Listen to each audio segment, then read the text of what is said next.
Good morning, everybody. It's Thursday, the 21st of January, and today we are continuing to write our independent first-person narratives. Your do now today is to make the necessary corrections to the sentence below. I fastly got to my feet and saw a group of people, which hushed into silence, staring at me.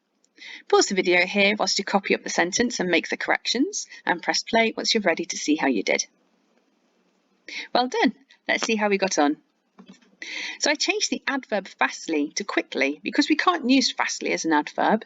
If you changed it to a different adverb with a similar meaning, then that is great. You can also see that I misspelled the word group. I had an E on the end last time and I didn't need one. So well done if you spotted that one. And similarly, people was also spelt incorrectly. P-E-O-P-L-E is how that should be spelt. And then my final mistake was for my relative clause. It should have been who and not which. Well done if you found that one too. Okay, if you missed out any of those edits, then please pause the video here whilst you make your corrections. But if you are ready to continue on with the rest of the lesson, then please continue watching. So in this paragraph, we have Zoe or Zoe and Munchkin meeting the people on the island. The people there are possibly a bit hostile, maybe uncaring, maybe a bit suspicious at first. This is so it fits with our steps of feeling like our luck has run out. And people are going to discuss what to do with Zoe or Zoe and Munchkin, and maybe even think about what why they're suspicious of them. But also in this paragraph, it is worth thinking ahead of tomorrow and what if you want a big twist or not, and thinking about who is on the ship or who is on the island.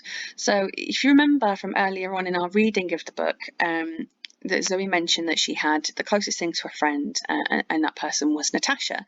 It might be quite fun to have Natasha appearing at the very end, you know, in the last paragraph when they take her away, but I would build up to that bit.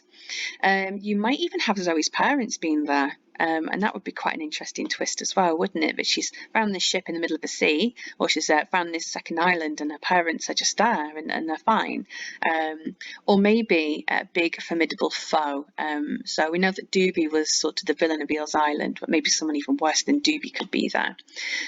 Maybe the people on board could hint towards this in this paragraph, but don't give the game away yet. So in mine, when you see me write mine, I'm referring to the captain, and I want my captain to be Natasha, and she will be revealed tomorrow. But the key with this one is don't give it away too much in this paragraph. You want it to kind of hint at the reader of what could happen, but not to spoil the surprise until the very end of the paragraph tomorrow. So our key features today, in the equivalent paragraph last week, we were using relative clauses. So this is a really good one to use today to describe the people there, the ship or the island, and so on. We also want to be making sure that we're using fronted adverbials, prepositions and conjunctions for cohesion. We want to use show not tell to express how people are feeling at various points in the text. Subordinate clauses to add complexity. And it's really important that we make sure that we're writing in the past tense. There are still some verbs slipping through which are in present tense, so please just double check your work before submitting to make sure it is in past tense. First person, dialogue and appropriate punctuation, short sentences and deliberate repetition, rhetorical questions to engage the reader, and that would be quite a good one, I think, towards the end when the people are getting suspicious. Figurative language, if you feel it's appropriate.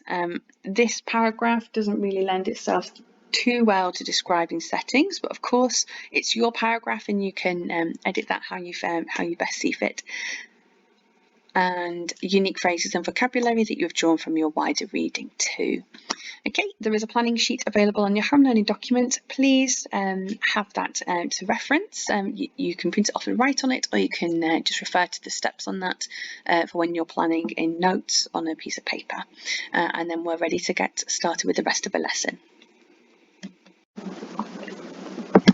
Brilliant. So this is the planning sheet. So you're probably quite familiar with this layout by now. Remember, really short, snappy note form for this because it's just to give us some structure for when we actually come to write the paragraph, because you can go in so many different directions. It might be a little bit overwhelming and a bit confusing if you were just to write the paragraph from fresh. So our first section, my luck ran out. Now, in last week's lesson, we had a relative clause in this section, so I would consider including one here. Now, my luck ran out. Now, obviously, if we're having a happy ending, it's not really luck running out, but I think it's worthwhile thinking about how people on the ship or how people on the island might at first respond to Zoe and Munchkin. Now, they're strangers, and it's an incredibly difficult time. So I think even the nicest, kindest, most welcoming people would maybe not appear so to begin with. So have a little think now, and I wonder how the people, this is more relating to the people on the ship or the island, would be feeling about Zoe and Munchkin. Okay, have a little think now. Okay, great. So I wonder if we thought of any of these. So I would give yourself a little subheading. So maybe reactions. And then you want to list some. So some of them might be really scared. They might be angry, particularly if they were in the middle of the ocean in that tiny boat. In mine, I'm going to have that someone on board is just really cross with them for endangering their lives in that way. They might be kind of, I suppose, anxious, kind of more concerned than scared. And also maybe they could be feeling very confused about who they are. Okay, so pick a reaction. You might have one of your own that you want to include, but I would pick a reaction of how you want them to feel. And now I want you to plan your relative clause. So I'm just going to put RC for a relative clause. And last week we talked about how you could have a relative clause about a few different things. So if you're talking about the ship, so if it was about the ship or the island being a place, then you need a comma and then which. And then you can plan what you want that relative clause to be. You could have it about the people. Oh, sorry, I don't know why I've got a colon there. So the people, comma, who. And then what is it about the people and how they're behaving and their reaction. I wonder if there's any, maybe the weather, maybe Laika even as well. And Laika being a boat would be which as well.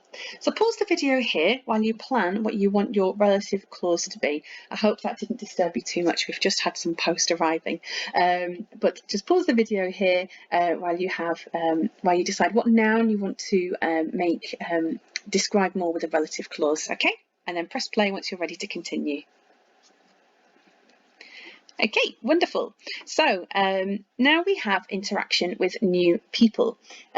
So thinking about this section, you want it to match what you've said here. So if they're scared, you want their speech to mirror that. So it might be stay away, or you might have that you're referring to yourself getting up and they'll say don't move another step, or please don't hurt us, or we don't have many supplies, you've got to leave, or something like that.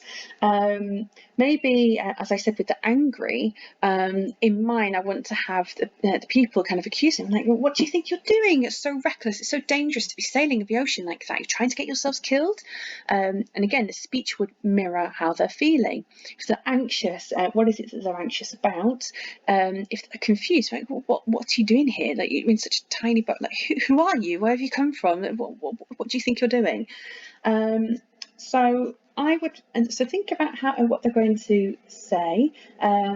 Maybe they're warning you that you can't stay, and that they're just saying, right, we'll give you some food and we'll freshen and we'll give you some clean clothes, or we'll dry your clothes, but then you have to leave. We don't accept newcomers.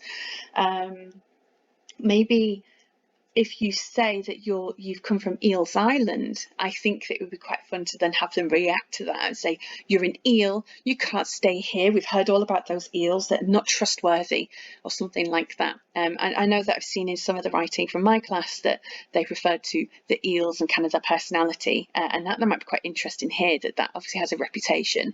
And then obviously in the next paragraph, or here, Zoe might be, like, no, I'm from Norwich, I didn't want to stay there, that's why we've left. And then that would trigger this part when they're talking between themselves. maybe hinting at someone being in charge as well. In mine, I want to have Natasha is going to be the captain of the ship that they've landed on, and I want the people here to kind of hint like, oh, we need to speak to the captain first, and planting the seeds that there is a captain, and then when the captain's revealed to be Natasha, it's a bit more worthwhile to the reader. It's kind of hinted there. So what I want you to do here is to plan out your vocabulary, your conversation, but do it in note form. And take a lot of care with the punctuation too. So, for example, if I want my first dialogue to be the kind of being assaulted, so something like,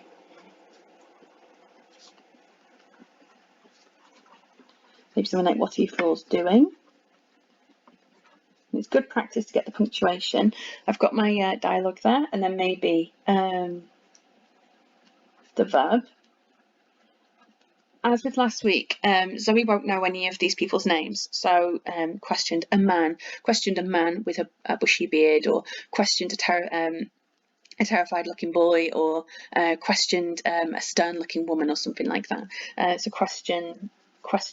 I'm just going to keep it quite brief with a man. I can add a bit more detail in later. It doesn't really make any difference what the characters look like, but it just adds a bit more depth to it. And then maybe I might want to have my next line, I replied, and then just practice that punctuation here. I replied, I've come from Eels Island. Island's a great word to have in this week's writing, isn't it? It's one of your spelling words. And then I want to have someone else reply as well. An eel. You can't stay here.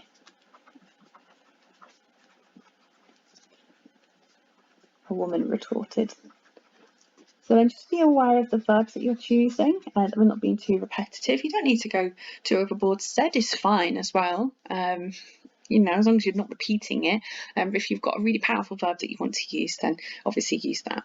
So pause the video here whilst you plan what conversation you want to have. Practice punctuating it correctly here, then it will make it much easier for you when you come to write it. And press play once you're ready to continue on. Okay, wonderful. So let's see how we get on with this section here. Now, we could have another relative clause. Oh, sorry, we could have had a relative clause here too. So I'm just going to jot in a relative clause. You might describe such a woman who. Sorry, so you might want to add this into this section. So you might have a man who seemed to be in charge stepped forward and said, and then your speech, or a woman who was who was boiling with anger, retorted. Who was boiling with anger retorted, "An eel, you can't stay here." Da, da, da, da, da. So you might want a relative clause here. If you've got one here and one here, don't put one in this section. You might have one here and then in this part, but don't have them in every coloured bit, because otherwise it will be too clunky. So with this part, they form a huddle between themselves and they are getting a little bit suspicious, or maybe not knowing what to do with you, you and Munchkin. So they're going to form a huddle, and they're going, they might turn their back and talk between themselves. So you don't necessarily need to plan that in. It's pretty similar. But I would think about your relative clause that you want to include here. So the people who thought they thought you were a thief who.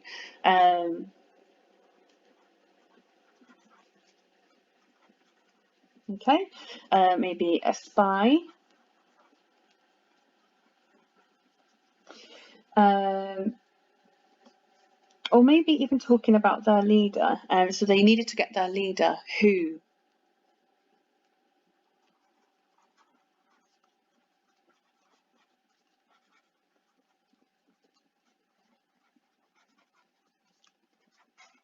would decide what to do with you, or who would know what to do.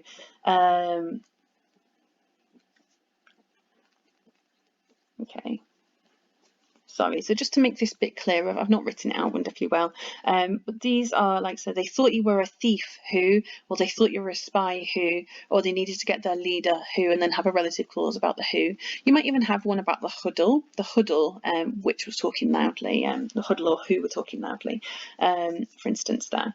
Okay, right, so pause the video here and then decide on where you want your relative clauses to be, especially in this part if you want to plan the relative clause there. Okay, and press play on the video once you're ready to see the shared write. Great, so we're ready to start writing our paragraph now we've planned it all out. So we've got the steps here, so my look run out, that's what we're going to start with. Now what I would recommend that you do is refer back to your previous paragraph. So mine's just here, and at the very bottom, hopefully if I move this visualizer, there we go, a little bit further down you can see where I ran out of room at the bottom yesterday, and I want to read the last line because I want it to link. I don't want to be in one place then another, or to assume, you know, we need to check. So we can see that the last line was, we were soon hoisted up on board. So the ropes are attached to the boat, and I need to acknowledge that in this paragraph so it runs on cohesively. So now, whoops, sorry. I had it in a perfect position. I shouldn't have moved it, should I? There we go.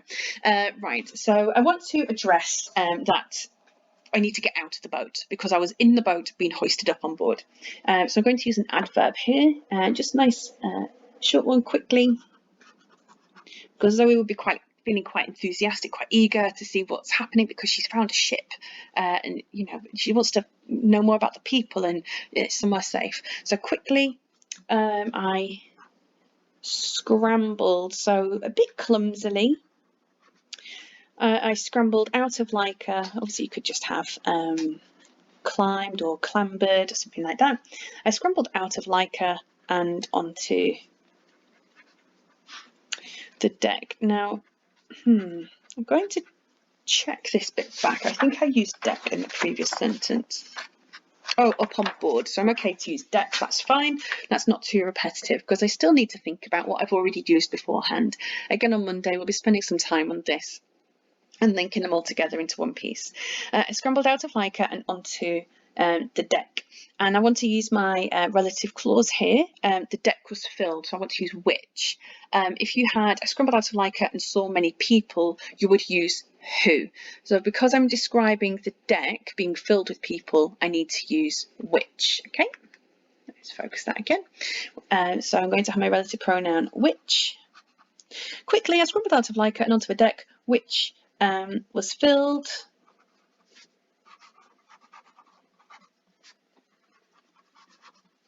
with dozens. I'm not going to go for a silly number like hundreds, so it wouldn't be that many. Dozens of puzzled, so they're feeling confused, puzzled and suspicious people. Okay, full stop. That's my step done. I've just described what the boat's like. So I'm going to move on to my next step now, my interaction. This is all dialogue. So remember, we want to have our punctuation within the inverted commas. We put inverted commas around everything that was said, and new speaker, new line. So I don't carry on writing here. I go underneath now because I'm going to have somebody talking to them. Now I'm going to look back at my plan. Which is here, and I already planned out kind of what I was going to say, so I might change it a little bit, add a bit of flair if I need to, but roughly about the same. So I'm going to start with a question. I think that'd be appropriate. What do you two, so just using two again refers that we've got Munchkin here. What do you two fools think you're doing? Now, a point about this your. I'm seeing quite a few children writing it as Y-O-U-R, and that's a different meaning of your. My tip would be just to make sure you're using the correct one. Whenever you've used your, expand it out again so it's you are. So if I was to read this, what do you two fools think you are doing? I know that I need the contraction. I need the apostrophe. I need to shorten it. If it was bring your belongings, it wouldn't make sense to say bring you our belongings. So just whenever you've seen your, until you get into the habit and you're very confident with which one to use and when, just try inserting in you are instead of it to see if you need the apostrophe or not. So what do you two fools think you're doing? I'm going to add a bit more to this. I'm going to have a couple of questions. If you have lots of questions here, then they sound very demanding and very anxious and wanting to find out what's going on. So what do you two fools think you're doing? Are you trying to get yourselves killed? Are you trying to get yourselves killed? You could add a third one in. The power of three works really well with sentence types and questions and everything, not just adjectives. So I could have, what do you two fools think you're doing? Are you trying to get yourselves killed? Well, and then that's three questions. Get yourselves killed. And you know what? I'm going to have my third one there. Well. And then I want to use my inverted commas. So I've got my punctuation, my question mark within the inverted commas. And I'm going to go with the verbs that I planned in. I'm going to go with questioned. And he, just man, woman, doesn't really matter. And I'm going to just add a little bit of detail to him. A hoarse sounding man. So he's got a gruff voice. I imagine him to be kind of a seasoned sailor type of character. Okay, and then full stop. And because now I want another character to speak, I have to go on a brand new line here. Because I had the speech first, I think I want to have the verb first here. So I'm going to reply as Zoe. You could have a second character joining in, basically saying throw them back overboard or something like that. But I want Zoe to respond. So I'm going to have, I took a deep breath. She's going to calm herself. She doesn't want to get too hot-headed and get into an argument here because she wants to stay on the ship. It's not like Eels Island, is it? I took a deep breath.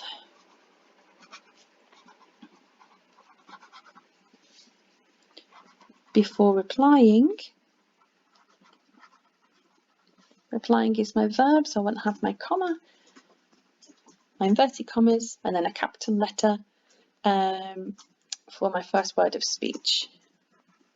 So no, so she's responding to the trying to get yourselves killed part. No. We left Eels Island. I could use a relative clause here. I think I might actually. We left Eels Island, added a bit of detail about Eels Island, which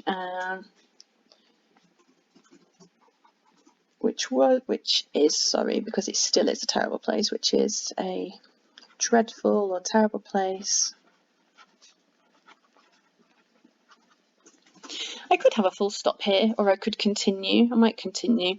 We left Eels Island, which is a dreadful place, last night. Now I would have a full stop because I've got a full main clause here.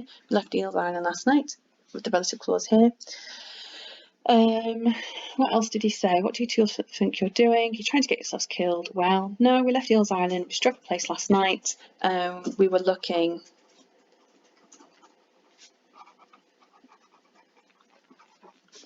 for a safe place. So she's just going to answer all of his questions. We were looking for a safe place, and then inverted commas here. So I've got, it looks like quite a lot of dialogue, but really just, I want to just flesh out the story a little bit. And now I want another character to speak, so I'm going to go on a new line. And because I had the verb here at the beginning, I'm going to go back to speech first. And I want a different sort of character. So this character's angry. I want someone to be a bit more, well, they can't stay here. They have to leave, you know, a bit more afraid and maybe wanting to stick to some rules. Well, they can't stay here.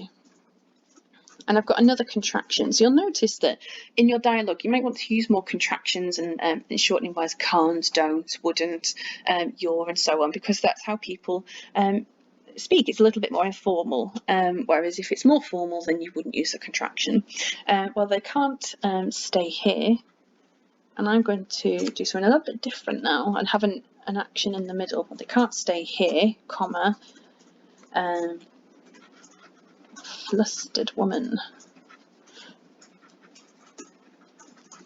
So I've got replying, I've got questioned, maybe she can retorted. A flustered woman retorted. Going to have then the full stop. If I hadn't reached the end of the line here, I could continue on because it's the same character, but I do have to just go underneath because I've got no room. And I'm going to mention before, when I said the captain, I'm going to introduce this captain character. So we're hinting at the reader that there's something about this captain that's worth noting, but then the twist tomorrow will be that I want it to be Natasha. The captain gave strict instructions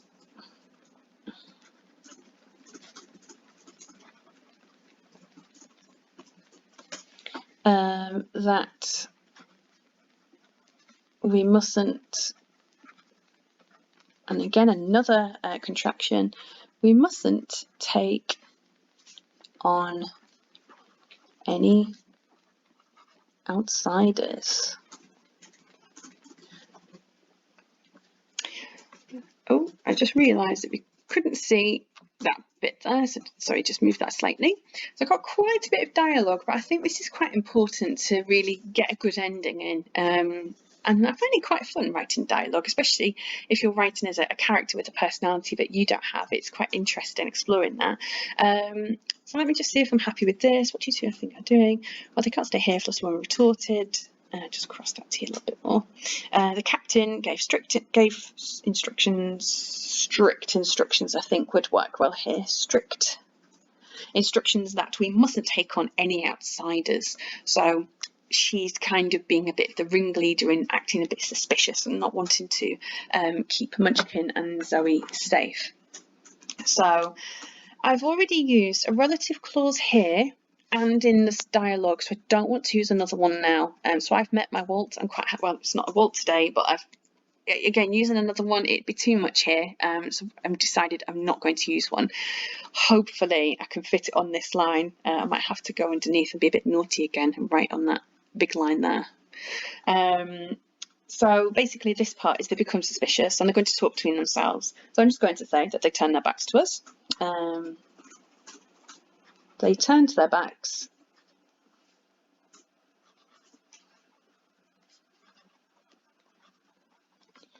to us, and I don't want to just have a full stop here. That would be a very clunky sentence. They turned their back to us. They started talking. I'm just going to use and started talking.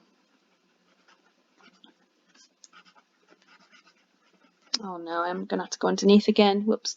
Talking between themselves, and now I'm happy that that's a full sentence. It doesn't sound too short and stilted. I could end it there, but I think it would make sense that Zoe's probably feeling quite anxious and a bit nervous at this point, or a bit bewildered. So I'm going to have that Munchkin and I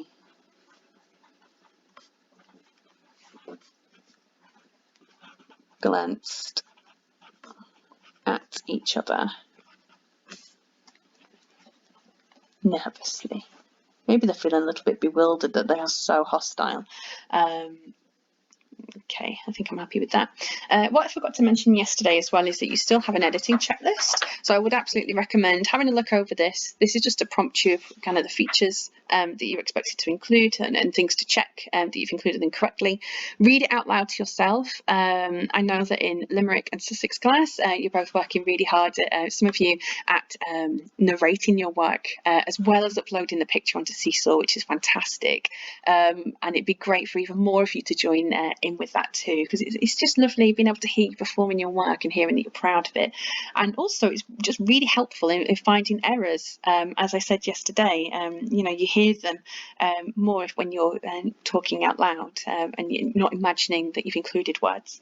So we're expecting a full paragraph today that you have carefully edited, and then you could submit it onto Seesaw, and then we can give you some feedback on how well you've done, on things to look out for, particularly when you come to edit it in full next week again. All right then, take care everybody. I'm really looking forward to joining you again tomorrow to wrap up the story, possibly with an exciting twist as well. All right then, take care, have a great day, bye bye.